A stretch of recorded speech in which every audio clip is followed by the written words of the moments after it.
Umalma naman si Vice President Sara Duterte sa mga naging pahayag ni Pangulong Bongbong Marcos. Hindi rin daw niya palalampasin ang mga anyay panghaharas at pang-uusig na ginagawa raw sa kanya ng gobyerno. Nakatutok si Marisol Abduraman. Hindi ko rin palalampasin yung ginagawa nila sa akin. Yan ang tugon ni Vice President Sara Duterte sa pagpalag ni Pangulong Marcos sa sinasabing bantang binitawan ni VP Sara ukol sa buhay ng Pangulo, First Lady Liza Marcos at Speaker Martin Romualdez. Sabi ng vice, hindi na raw siya umaasa na magiging patas ang gobyerno sa kanila at magkakaroon ng hustisya. This is clear political harassment. This is clear political persecution. Pag-threat sa'yo, baliwala. Pag-threat sa kanila, national security.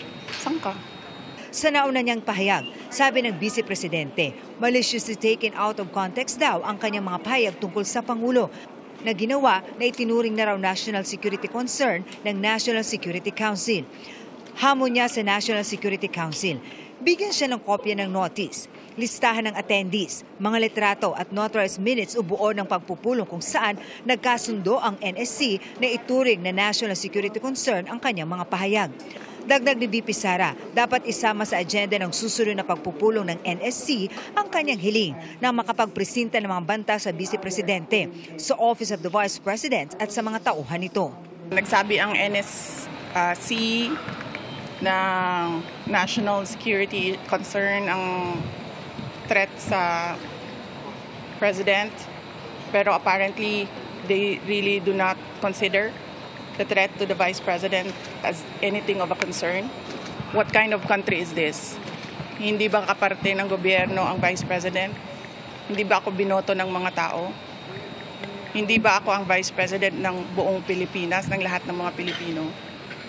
Hinggil sa pagpapasabina sa kanya ng DOJ, I would gladly answer yung gusto nilang mga tanong na ipasagot. Pero dapat sumagot din sila sa mga tanong ko sa kanila. Mag-uusap na lang kami doon pag nandiyan na yung subpoena. Sa kanyang pagsagot sa mga sinabi ni Pangulong Marcos, may inungkat naman si VP Sara. Pumalag nga yung buong bayan nung pinatay ng pamilya nila si Benigno Aquino Jr.